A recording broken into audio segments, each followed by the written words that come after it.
Hey, hello friends. Thank you for joining me again, and forgive me for breaking this afternoon's adventure into two separate ones. I decided as one, it was just going to be too long. So I'm doing two. I'm sorry that you're getting too many notifications from me, if that's the case.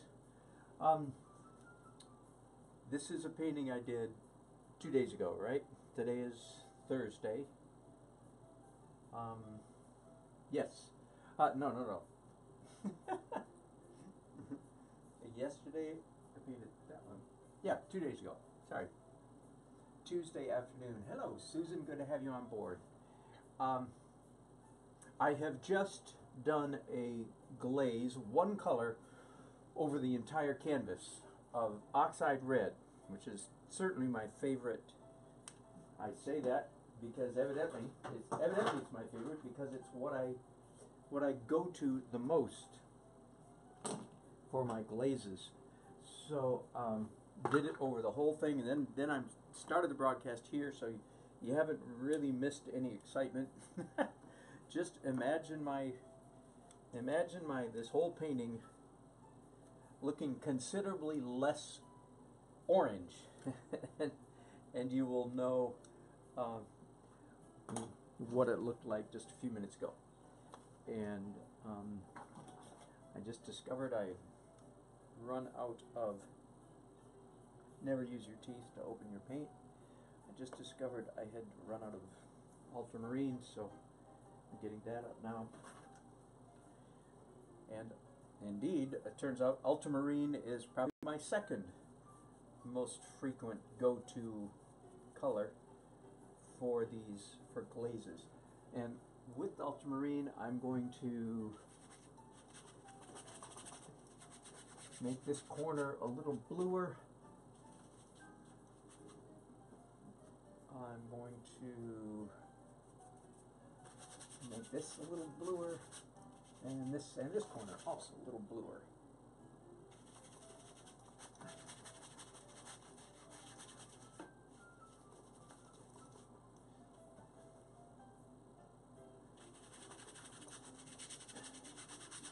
Of course, I'm doing blue on top of brown, right? So it's not a real nice clean blue.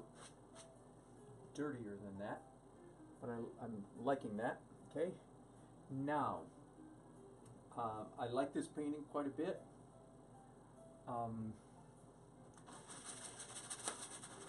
going to change my mind somewhat down here in the foreground. I'm going to finish up a little bit more detail down here. I had the bottom part of this painting was fairly light, and I thought I might like it that way, but after looking at it for a day, I decided it wasn't working quite that well, fading to a medium light down here at the bottom. So I'm going to go ahead and darken the foreground. If you're familiar with my work, probably one of the most common tricks that I utilize in my painting. I just finished this painting a few minutes ago, and there you are again, foreground dark, right? Here's another one I finished an hour ago. Foreground dark, right?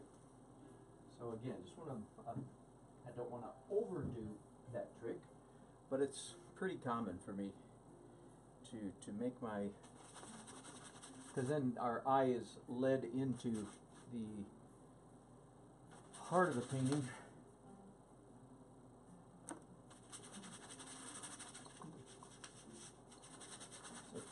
Pretty common trick for me. So I'm reverting back to my normal here by making this foreground dark. Like I said, when I was out there on Tuesday evening painting this, I thought I might like it fading to light, but changed my mind. Okay, so that's done. Yeah, the painting's better already. There's not a ton that I want to do to this painting, I'm happy to say. I want to finish a little bit more of the railroad track. So here's the photograph. of this scene.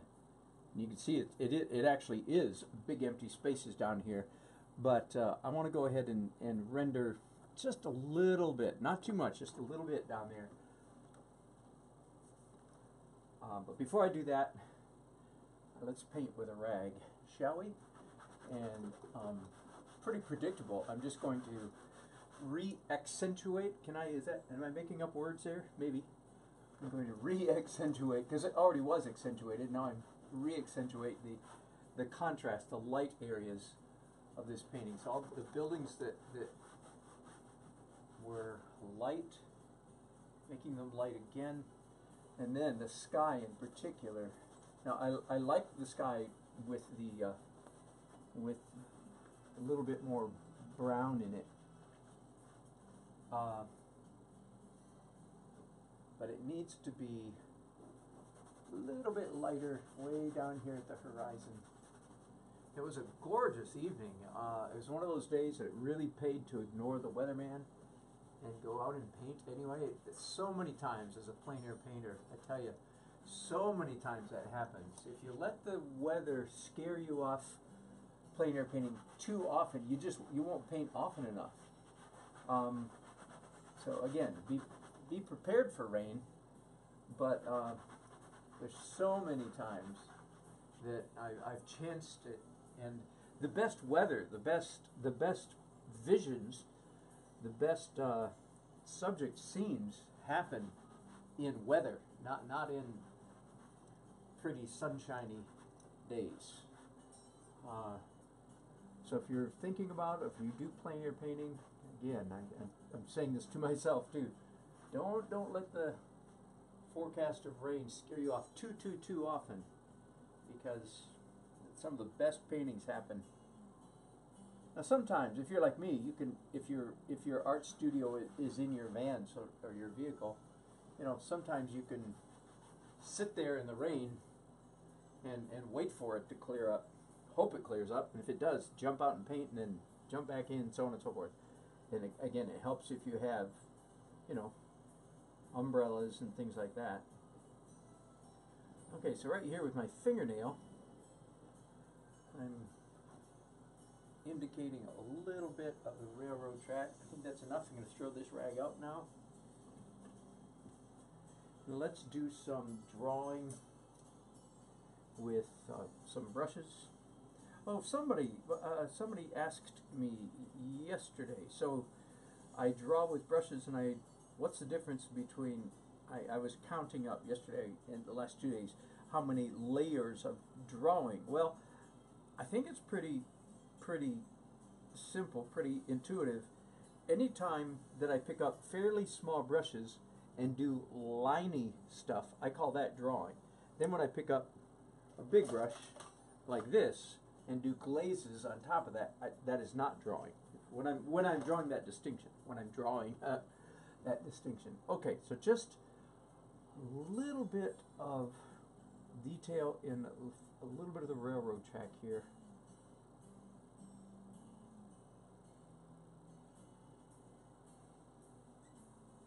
Not too much, but after I got home, got done, you know, finished this and got home, I decided, nah, I think it needs a little more explanation down here. There's a real fine line between letting the painting go abstract toward the edges and corners, which is a good principle, right? But there's a real fine line between that and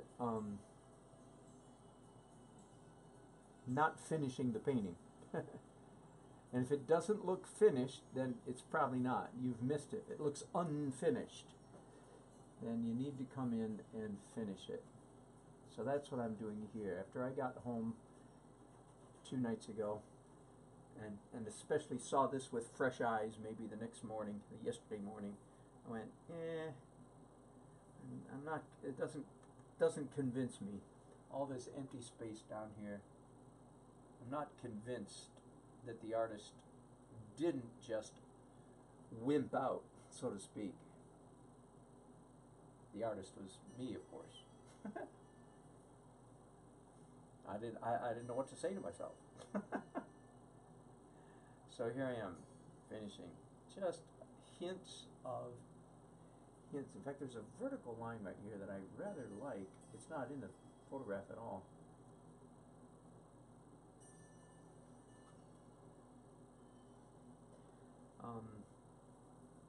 When I went back and looked at my photograph and printed it off from my printer and laminate, I find laminating really intensifies the colors. Plus, I can keep this for future reference. I have this, of course, all this big switching signal stuff. Turns out there's several more of these things in the foreground. And that gives me a good idea for what to do in this empty space down here. And I'm not going to make it anywhere near as intense as that big one there in the middle. But just, I think, just a hint of that kind of industrial looking superstructure kind of stuff will help. Keeping it kind of subtle. I don't know if I'm going to do any light paint on here. In fact, you know what I'll probably do is just do some scratching to get my light marks. Yeah. Yeah. Good call. Good call. That's probably contrasty enough right there. I'm going to do some more of that.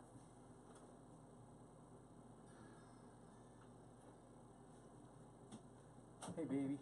Hi. Are you going somewhere? Yeah. Okay. Yeah.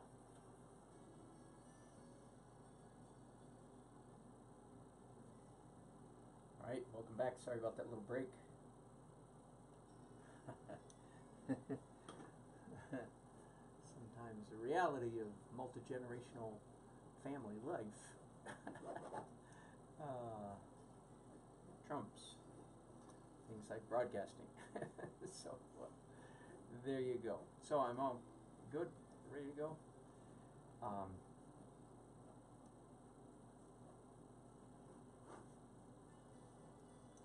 Yeah.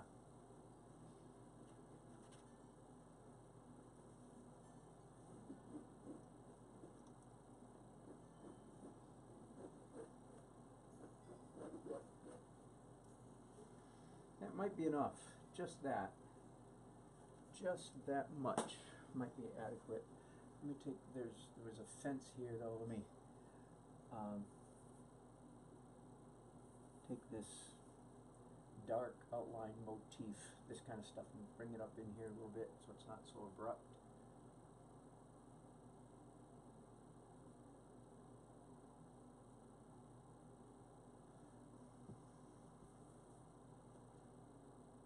And what else?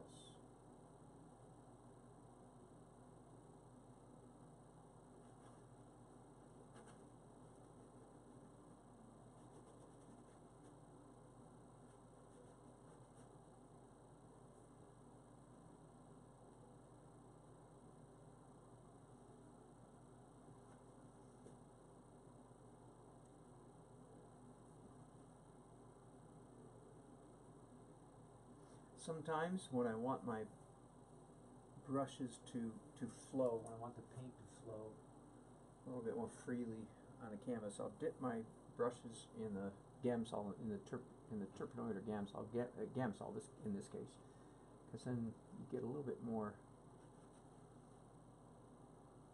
watercolor-like effect.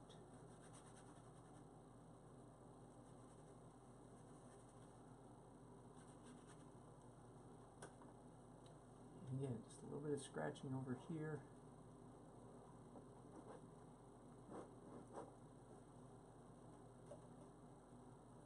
I think that might be enough down here in the foreground. Now, since I've opened the Pandora's box, so to speak, and started painting, done a glaze over the whole painting, then of course lifted much of it out. Is there? Yes, there is. Is there anything else up here I want to do? And I discovered, yes, there is. I was looking at it a little bit right before I started broadcasting, and just a couple of things. This building, there are balconies on both sides of this building, and in reality, in the photograph that I've got here, they're showing up dark, and makes me think that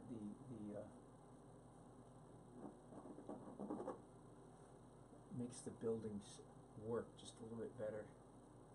If I add that, and then I can make this the shadow and reflection of this building a little bit darker. I think that'll work.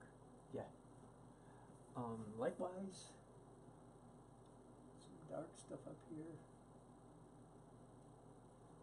and just a little bit of edge on some of these details. You know, how much is too much? Yeah, I think that's a little better.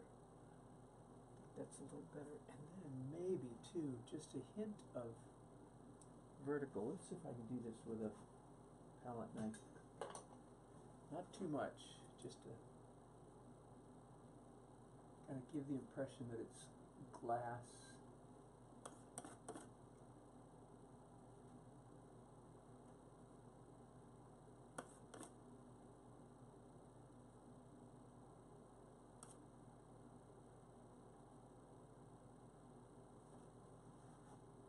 Yeah, a little bit too neat. So there.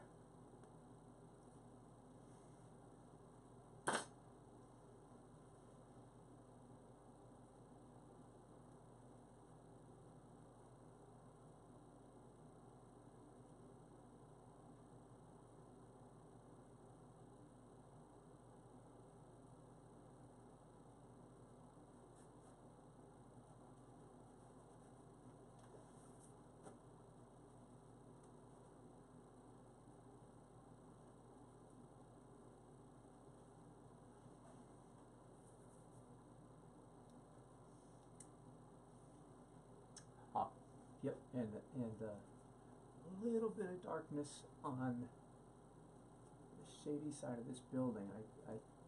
The photograph that I'm looking at, of course I wasn't looking at a photograph when I was out there the day before yesterday, so it may not have been there. It's a little too much. There we go.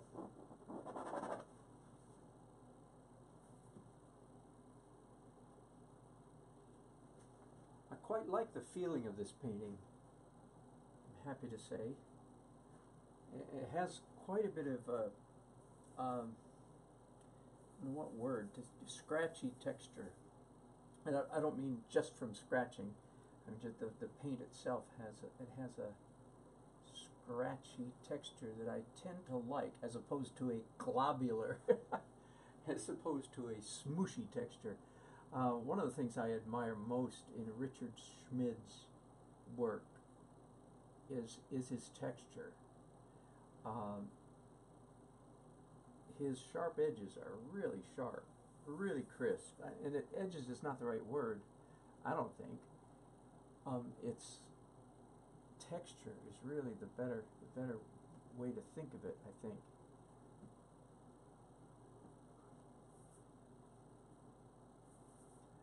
Very close to finished here, just a little bit here and there.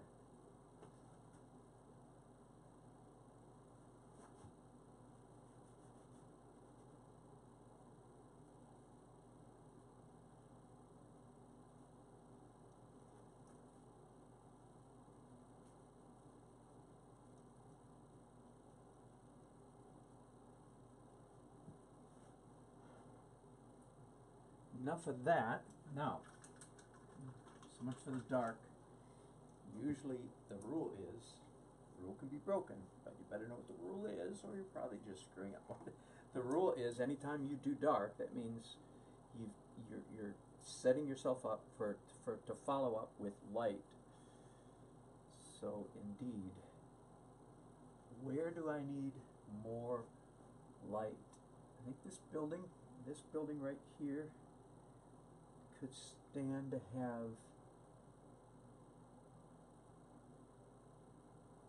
could stand to be a little brighter. By the way, the light that is on this easel right here, I switched out bulbs just a little while ago, and this one is yellower, warmer than what was here, and yellower than I prefer. I would actually like something closer to, what is it, 5,500 Kelvin, closer to daylight, sunlight, which is what I have on my main easel most of the time. That is a very cool light. This is pretty warm. The one thing I will say about painting under a warm light like this is in somebody's home, whoever buys this painting, in their home, the lighting that they're likely to have on it is likely to be close to this. So not a bad idea, at least. Something to think about. How do you want the painting to look in the buyer's home? Of course, you want it to look good. You want them to like it. I had a couple weeks ago, I had a bride contact me and say, "We love your painting, but..." Yeah, you know, you brace yourself, don't you? "We love your painting, but..." Anyway, she said, "Part is just too dark. It's like almost black." I shouldn't be saying this with such a tone. For one thing, she might be listening. Plus, the story ends up well, so it ends up good. I was a little surprised. I went online and looked at my photograph of her painting and said, "Wow, it doesn't look that dark to me. I think it was a nice painting." Anyway, I will not name her, of course. But when she got out of the car at my house, I told her, "Oh, yeah, bring it on over. I'll fix it." And when she got out of the car, she said, "I am so embarrassed." To her credit, she said, "When I got it out in the daylight, it wasn't dark at all." So I learned a big lesson from that. I learned that if somebody ever again complains that a painting's too dark, and you say, "Well, do you have a good light on it?" And she was very sweet. Now, here's what really happened. Can a painting be improved? Yeah, here's a general rule of thumb. Yep, virtually every painting on the planet can be improved with a little bit more attention given to it. Now, of course, that can backfire real fast because by overworking. Anyway, but she brought it in. I said, "Oh, no, come on, we'll work on it a little bit." So I spent probably 30 minutes, maybe 20, not very long, working on it. And you know what? I hate to admit it. I hate to admit it, but when she left, it was a better painting than when she got here. Oh. So I was very glad that I kept my cool. Of course, I mean, with a customer, you're not going to do anything but keep. But even on the inside, I didn't get all upset or anything. I said, "Okay, well, let's see what we can do here." And doggone it, if I didn't make the painting better. And I lightened it a little bit. But she acknowledged. She said, "I'm just so embarrassed." "You don't have to do anything, really. I'm just so embarrassed." That was very sweet of her to admit that. But we had a great time together, and boy, when she left, she liked me even better than she did at the end of the wedding. You know what I mean? So that was, I'm remembering that because there's a lesson in there for me. Keep your big, proud self shut up in a really small box. Humble yourself. Do what the client wants most of the time. Most of the time, I think you'll be glad you did, and I sure was there. I mean, by the time she left, she thought I was next to God. She was ecstatic. And again, the painting was better. I hate to admit it, sort of. But I'm going to file that away for future reference, for a rainy day. Say, okay, be careful about getting your pride uppity. And again, I don't, even on the outside, there was no chance that I was going to be impolite outwardly, but even inwardly, I tried to say, okay, let's just see what happens here. So that was a good experience. beware that uppity stuff. I'm saying to myself, I'm preaching myself here. Preaching myself into good habits. That's better, isn't it? That is definitely better. Doing some bluish reflection in these windows. And again, it's showing up in the photograph. I didn't really notice it when I was standing out there the other day. But I'm seeing a lot better in the photograph.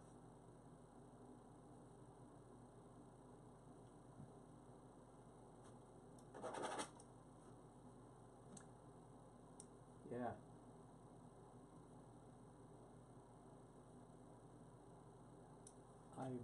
I know I could certainly finish the painting.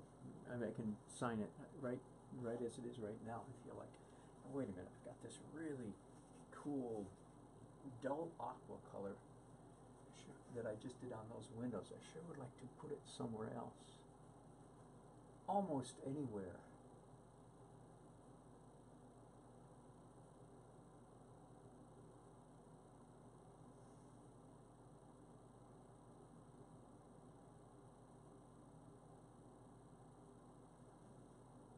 Yeah.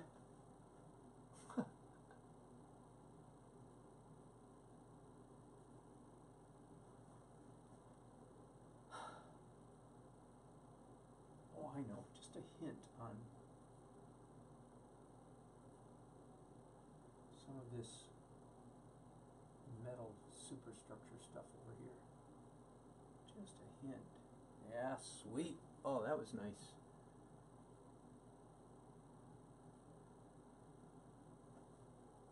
Yeah. Okay, I want to do a little bit on this building up here. And I'm sorry, man, you're getting such bad glare. Let's see if I can fix that a little bit. Nope, just as bad. I'm so sorry. Let's see if I can do this. But now, now that works, but you're right in my way. Let's see if I can paint around you, okay? Hold your breath, would you? Suck it in. Don't move, don't move. I'm going to try to work over your shoulder here. I just want to do some dark windows. Again, just trying to capture the essence of this building. I've mentioned before, this of all the buildings downtown, this is the one that for some reason to me is the most difficult.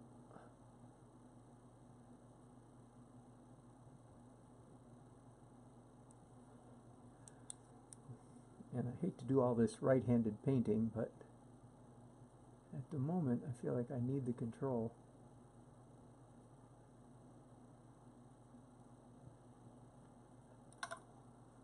There we go, there's some left hand. Whew. Whenever I paint with my left hand, I think I'm probably painting well. When I paint with my right hand, I think I might be painting well, but I might be over-controlling it. Like when I do stuff like this. I'm allowing those marks to be very abstract, as you can see. Not getting fussy. Yeah, that's okay. How about one vertical stroke here, and then scratch it.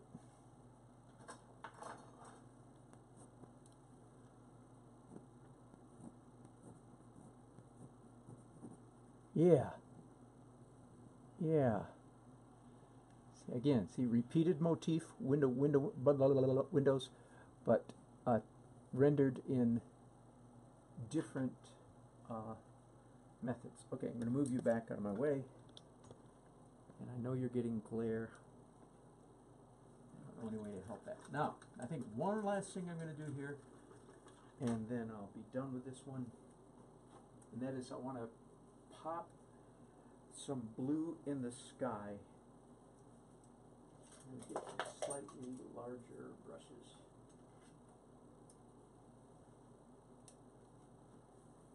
Okay, so some cleaner blue up there, just to really accentuate the weather by giving us some, that brush is too small, hang on. really accentuating the weather by giving us some clear blue sky between the clouds. It will actually have the effect of making the clouds appear cloudier, if you will, if I do some clean sky blue between them.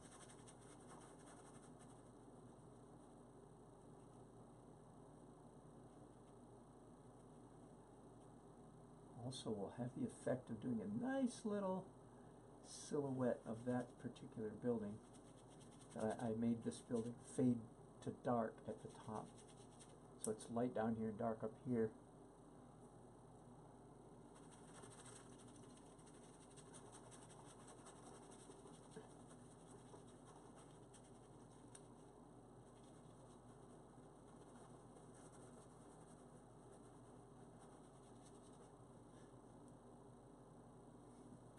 Now I need to go around the corner.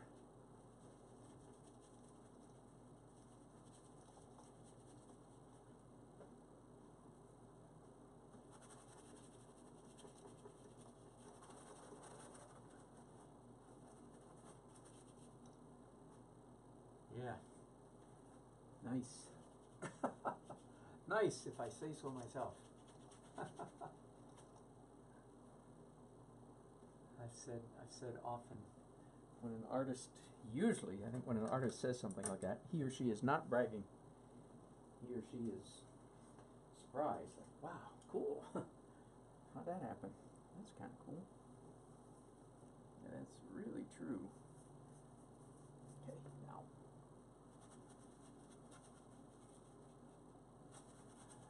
Darks first, lights last, all right? So that blue that I just put on was darker than this, so now I'm coming back in.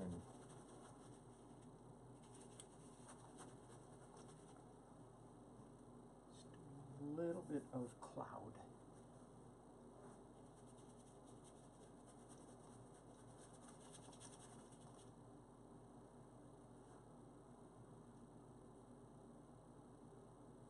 I think that's good enough, he says, and then he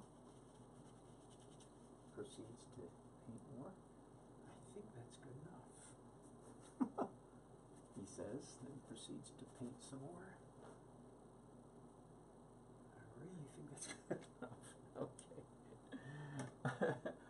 Okay, and I'll let you see that head on, and still has terrible glare. I'm sorry. Let me turn this off and see if you get a better vision for a minute. Now you're getting glare over here. But you're seeing it a little bit better, perhaps. Here, let's do this. I'm trying to let you see this before I put it away. Okay, good enough. I am going to sign this. I already did one signing today. I'm not going to do another one. And then I'll be. Hey, welcome back. This is my last one. Finished touching up one. I've just put a glaze. I didn't bother showing you that process. Basically ultramarine here at the top and the bottom, and quite a bit of oxide red. Again, my most common combination of colors. Oxide red and ultramarine.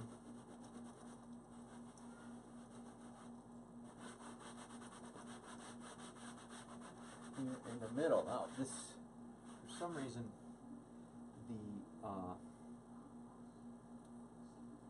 the texture of this painting is unusually rough. I'm really not sure why. Be that as it may, the glaze that I put on it then has had more intense effect than normal. So I just dipped my rag into some terpenoid or Gamsol, whatever, so that I can remove more than the usual. So make a note of that. If you're ever applying a glaze and you go to wipe it off and it doesn't come off very well, then just dip your rag in some Gamsol or terpenoid, and it should come off quite readily, and it is indeed doing so here. Now the dry part of the rag, just to make it a little bit more subtle. Yeah, throw that rag out. No, don't throw it out yet. Retrieve from wastebasket, change your mind, decide, I think I want a little bit lighter down here too. Just a little bit, and here. And here. Okay, that's all. I promise, that's it this time. Throw it rag again.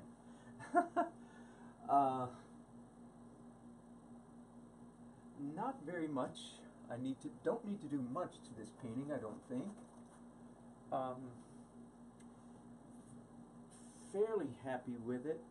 Normally at this point I do two things. I draw with dark and then do light, basically do the last 3 steps over again. Dark details, dark transparent details, then light highlights. And I don't think I need any painted details, but here I go. Today I must be in a very pencilish mood. Here's the photograph that I printed off that I took yesterday. Nice picture, eh? You look.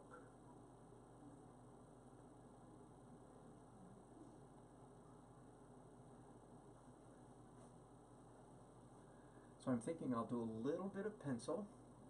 A little bit goes a long way. And then come back right after that and do just a few highlights. Now you can watch me do this painting downtown in the noise, traffic noise, all like crazy the whole time. And you can watch me do this painting and you will hear me say in the process, late in the process, I thought I was almost done, and then I stood back, mentally or physically, I don't know which, said, no, wait a minute, it doesn't have nearly enough pop. Doesn't have nearly enough, I think the word I used was sparkle, light highlight. So I spent quite a bit of time, and you can, of course, see me do all of this. I spent quite a bit of time then adding light highlights to much of the painting, starting here, all up in here. Sparkle, I like to call it. I'm not the only one. I did not invent that term. That's a very appropriate term, I think, for that.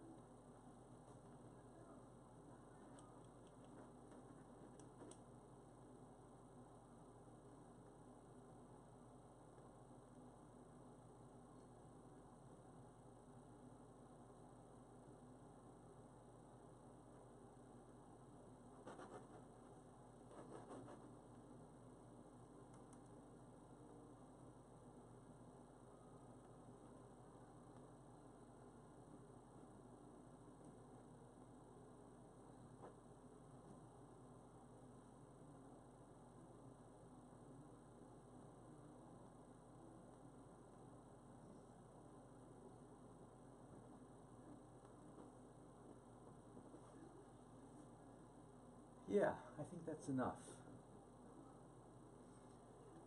Now, some light stuff. So basically, again, repeating the final 2 steps, dark details, drawing in dark and then drawing in light. And I think here, this time around, I think I'm going to start exactly where I started yesterday afternoon when I was doing this on location. I'm going to start with this lightest, brightest building right here, and pop it forward just a little bit. Now, the fact that I did a glazes over the whole painting just a few minutes ago, right before I turned on my camera and brought you in, the fact that I did a glaze, of course, means that everything on the canvas got slightly darker. Even though I then wiped it, I could keep on wiping and pick up more Gamsol. I'm sure I could get it back to its original, but I didn't scrub it like that. So everything's a little bit dark. That means I have room, if you will. There's room to get lighter. Otherwise, I wouldn't have much room to get lighter. Does that make sense? But the fact that I did the glaze has created value space, has opened up my 0, 1, 2. My colors, my grayscale, usually 0 is white and 10 is black. I think it's the opposite from what most photographers do. I think photographers 0 is black and 10 is white. That makes sense. But for painters, usually, I think most of us go this way. Anyway, so because I did some, so I'm calling, for me, a 0 is perfectly white. Of course, there's no perfectly white on this canvas. There never was, and there won't be.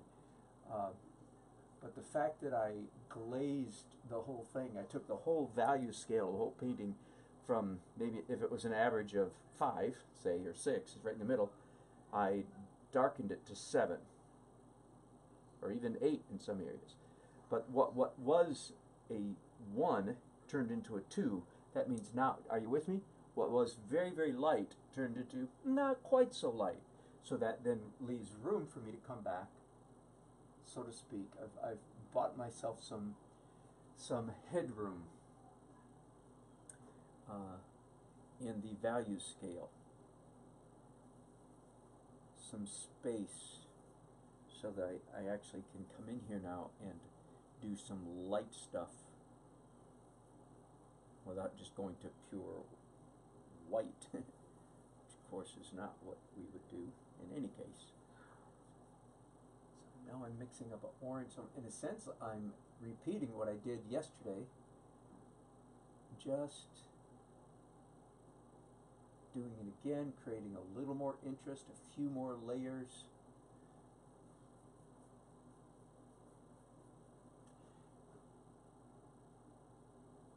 It wouldn't be too far off the mark to say that it is in fact the layers in, of course, in what I call real painting, in abstract realism, in painterly painting, which is frankly what most traditional teachers are trying to move their students toward. It wouldn't be far off the mark to say that in fact that it is the layers of color, the layers of paint that create most of the magic in a good oil painting. Again, Rembrandt, the father of us all. Rembrandt, the layers of color. And in fact, that's actually what it's so hard for a photograph, including the one that you're looking at right now, hard for a photograph to capture that.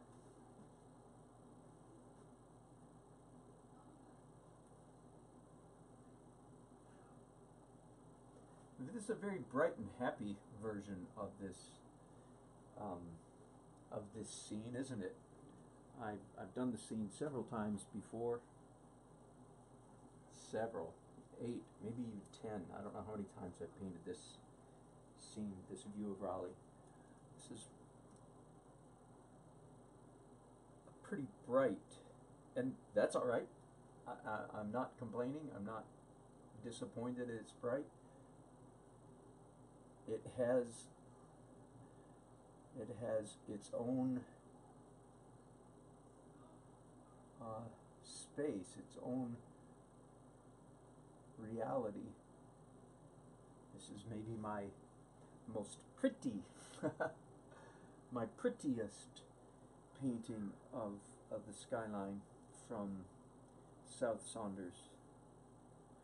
And that's okay. I've done others that were much more moody. In fact, I tend, honestly, like the other skyline I was doing just a little while ago, I actually gravitate toward the more moody perhaps even melancholy renderings of things. I like it. And I think that I probably like the moody stuff more than the average person, because I've discovered that some of my most moody paintings that I just love don't sell so well. So there you go. You never know.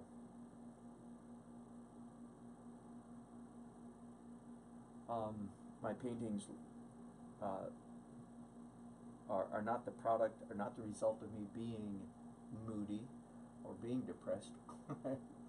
Thank God I've never really had to struggle with depression. Whew. Blessings on all those of you who do. But no, I don't paint moody because I'm depressed.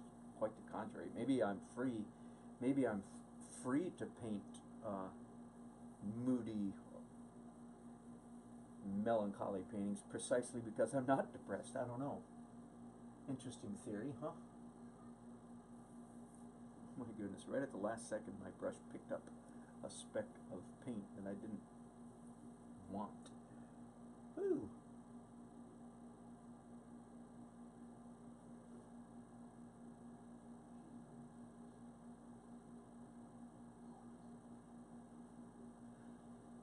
Now, I don't know if you were with me yesterday, if you remember, but I'll tell you that this sky had originally a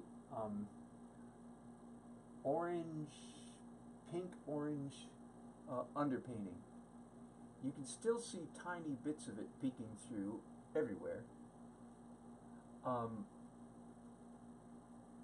but not as much peeking through as I would like. And when you do glazes, by the way, that I should point out that the glazing effect does tend to diminish the impact of a toned canvas. Right, all my orange stuff got dulled down a little bit because I did some blue glazes on just a few minutes ago on top of this painting, so the orange got pushed back even more. So one of the things I plan to do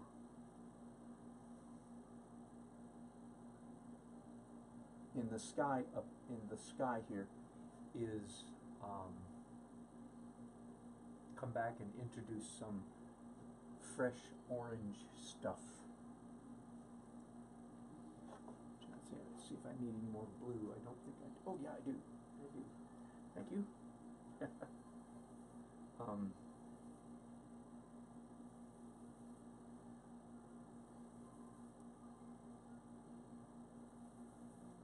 This blue building over here can be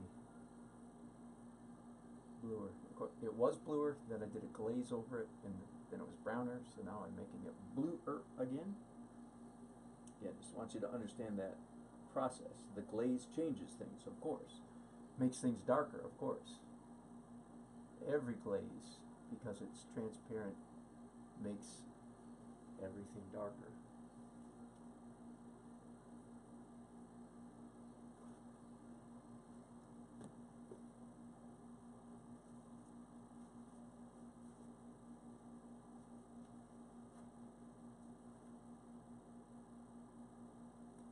Let's do some dull bluish purple on this building. I didn't give it much attention at all. I don't want to give it too much, but I think I can give it a little bit more TLC, shall we say. I could stand to have a little more energy. I don't want to bring it too far forward because it's the furthest away of all these buildings, and it's kind of far off to the left. But, so there, I think that's all right. Yeah.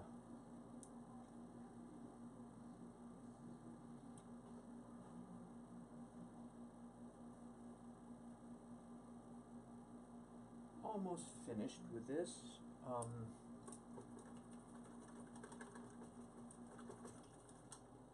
I want to go back into the highway up here and introduce more light again.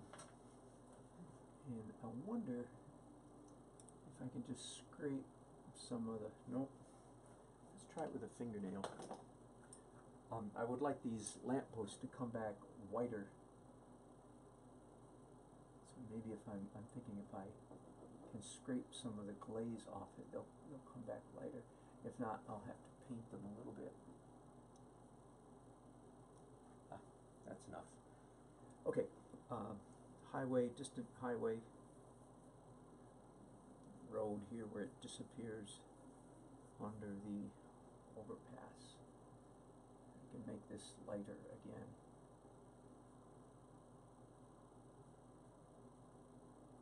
Again, a little more sparkle.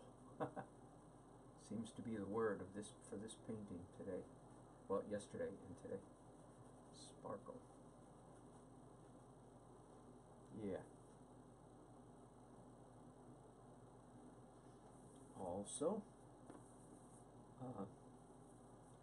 over here, it's too much of a good thing.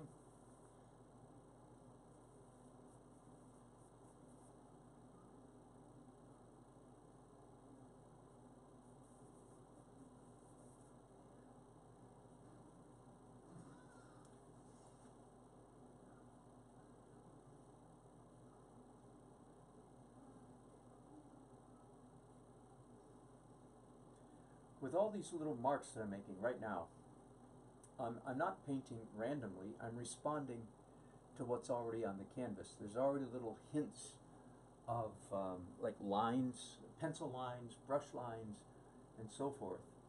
And I'm responding to what's already there, which is a great help. So I don't have to just paint, invent out of whole cloth, as the expression goes. I'm being helped a great deal by what's already on the canvas.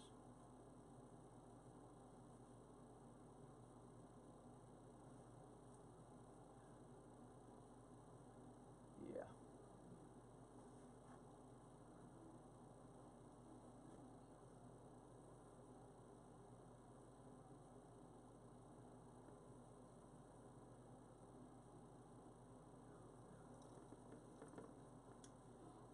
Also, one observation I had after I looked at the finished painting is that I could stand to have more bright chartreuse grass in here, especially as it plays hide and seek with the tree trunks.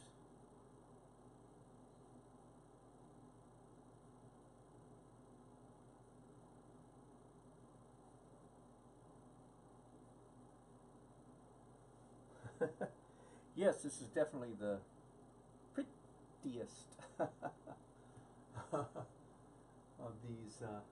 Boy, that is some hot green there, I tell you. Remember that expression? Green is a very dangerous color. I'm playing very dangerously right now. I just toned it down a little bit.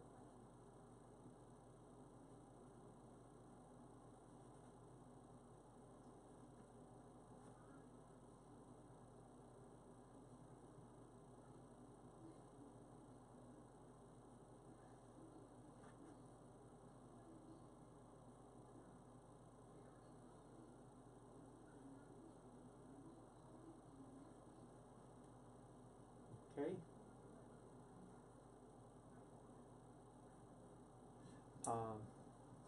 One other thing. I just sound like a broken record. One more thing. I felt like these trees, this bank of trees, looks unfinished. Not quite enough stuff. Not quite enough detail. Not quite enough information. So let's go ahead and try to fix that real quick. So I want to mix up a dark, dirty green, mid-tone, medium, dark, dirty green.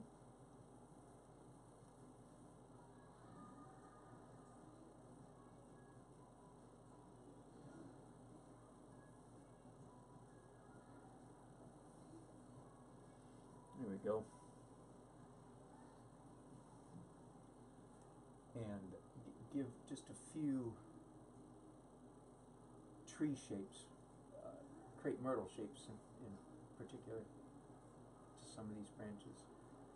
Again, the crepe myrtles grow in spears. Spears go out from the tree, from the body of the tree. So indicate a little bit of that. There, that's better. Might be enough, just that much, a little bit down here too.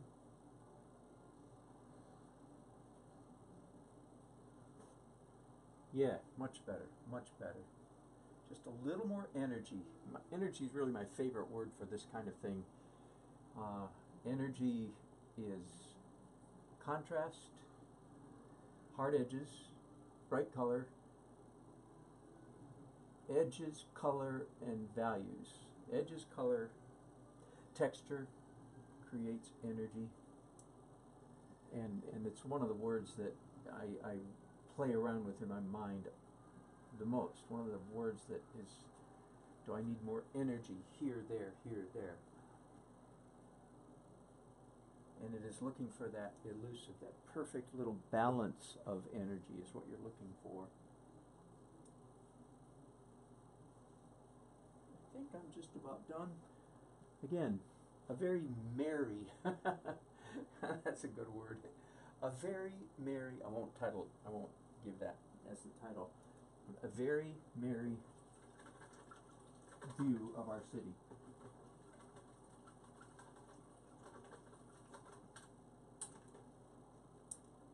But certainly realistic enough that in all residents, all people in Raleigh, everybody would recognize it instantly.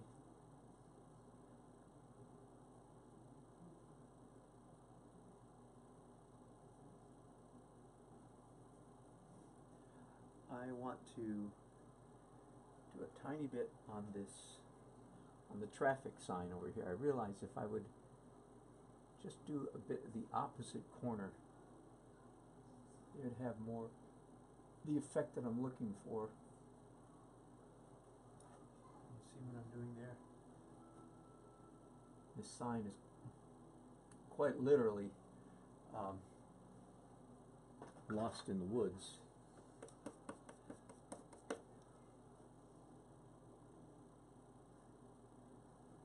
I hope nobody ever needs to read it.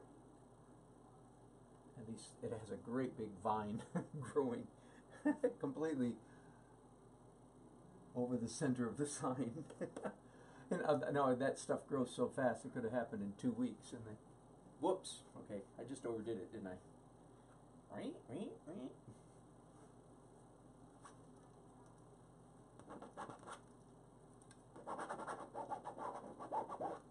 There we go. I just need to darken some of the area around there, and that's better. Boy, isn't that amazing how easy it is to suddenly just, whoa, I just way overdid it.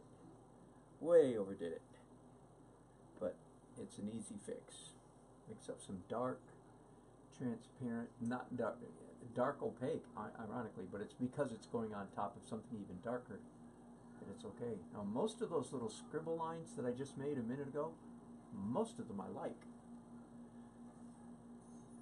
Diminish just a little bit. There we go. I'm going to darken this corner a little bit. Okay, I think that's good enough. Again, you could ask the question, how much energy? I don't know. How much is the right amount? You make that judgment with your eyeballs. Nobody else can do it for you.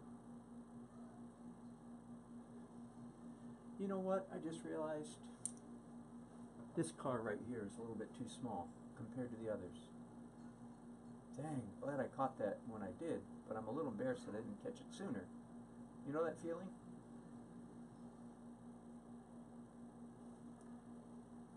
Yeah, now I have to paint it.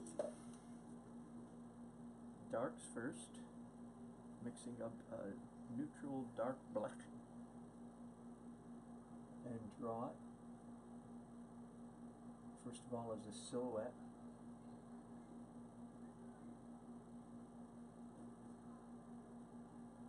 And it's too neat.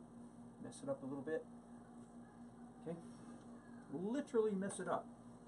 It's amazing how often that's just the right thing to do. Literally just mess it up with your finger or your brush or the handle of the brush or anything. Okay, now just a few highlights. Always in this order. Always. Darks first, lights last. Always. Except when you're breaking the rule. Then it's not always. You caught that, didn't you? But again, the rule is always. And then you learn the rule, you count on it. And then when the occasion arises to break the rule, usually your intuition will tell you, oh, wait a minute. Even though that's the rule, I didn't break it here, by the way. You can say, even though that's the rule, no, this is one time when I need to do something slightly different. There's usually a reason.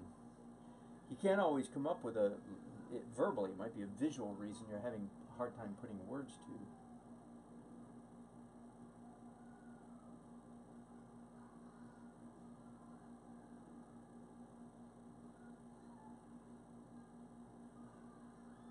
Too neat again.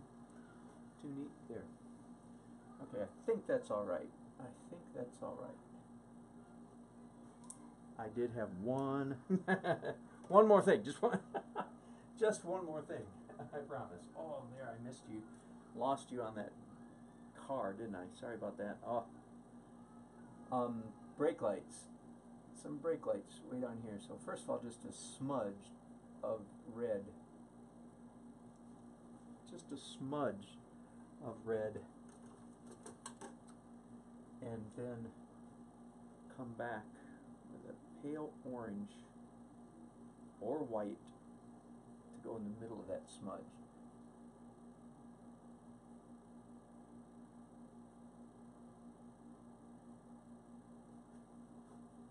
And this time I'm going to smear it once and come back and do the center spot again. Okay, yeah. All right, I think I'm going to call that done. That didn't take too long, did it? And of course, I'm up to my old tricks. I say I'm done, and then, oh, wait a minute. Let's do some light up here.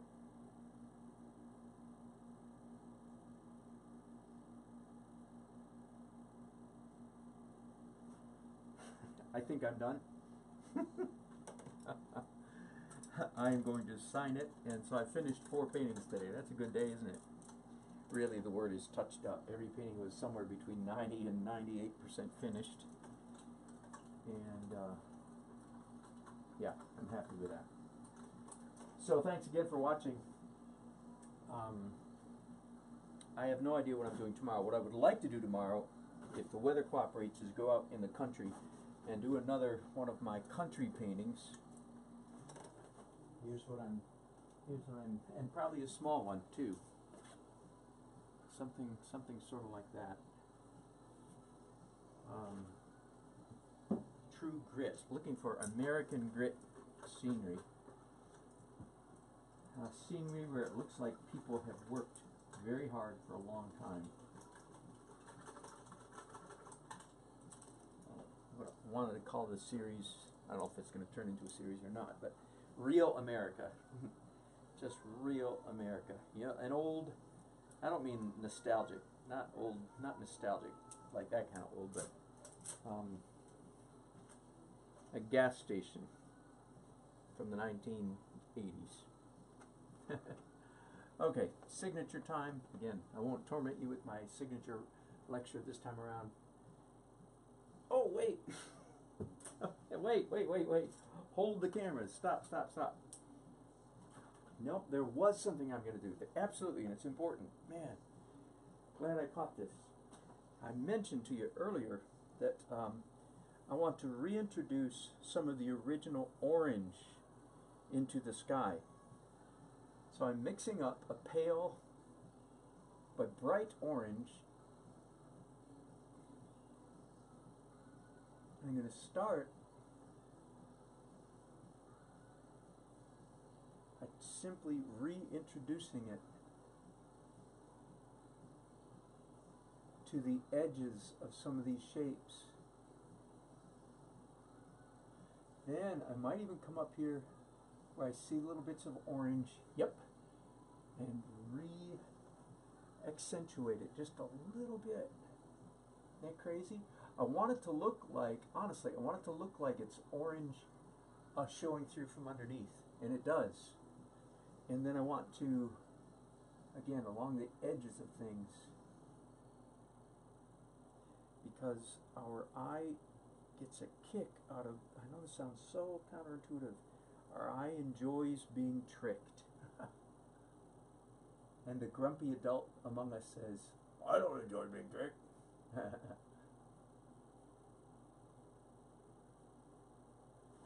That person is not a good painter. Even introduce some of the orange into this building. Oh, that's fun. Ooh, that was a nice stroke. So was that. There, got it? Picks up some more red. So now I'm in, I don't know what color it is now, tangerine, maybe. Just coming in and hitting little bits. Cheating, really. Really intentionally fool. I don't like that spot right there. That one did not work. So let's erase. Let's rub that one off. Okay.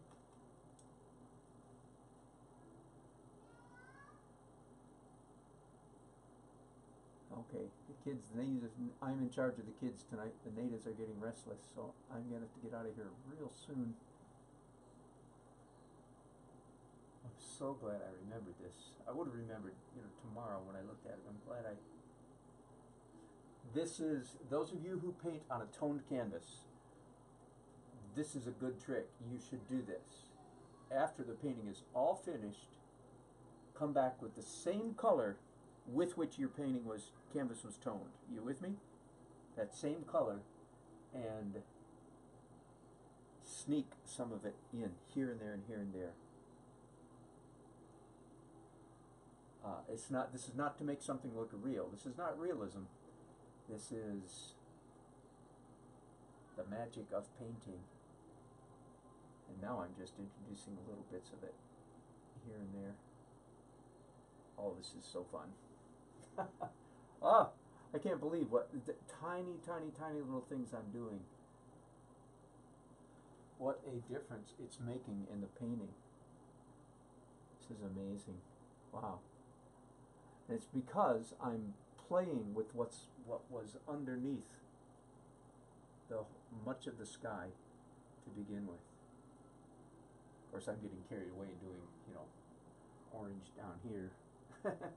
Here's some orange. I can play with it here. In other words, wherever it already exists on the canvas, I can accentuate it and get away with it. Oh, that was nice. Oh, that was nice. Don't you just enjoy watching an artist having a moment of ecstasy? Should we be watching this? Oh my goodness! Whew. Thanks for watching. Thanks for reminding me. Glad I remembered to do that. I better stop because I'm just having too much fun. Here's a rule of painting. Here's another one. Here, you want to hear? I know you hear one of them. You just tuned in. Give me some more rules, Mr. Dan. Give me some more rules. Okay, here it is. If something is a lot of fun to do, be careful not to do too much of it. I'm going to do one more stroke. If something is a lot of fun to do, be careful not to do too much of it. Don't do it just because it's fun, and I'm in danger of doing that right now. The most typical place for that is when spattering or painting pine trees like Bob Ross with a fan brush. So much fun. Or grass, with a fan brush. So much fun. Yeah, fun. Be careful not to do too much of it. Okay, that's enough rules for one day, is it not? Where would you be without me? Oh, funny, funny, funny. And by the way, no, I am not. I'm not a rulistic law and order kind of guy. I really don't think I am. But when it comes to painting, I guess I am. Bumper. License plate.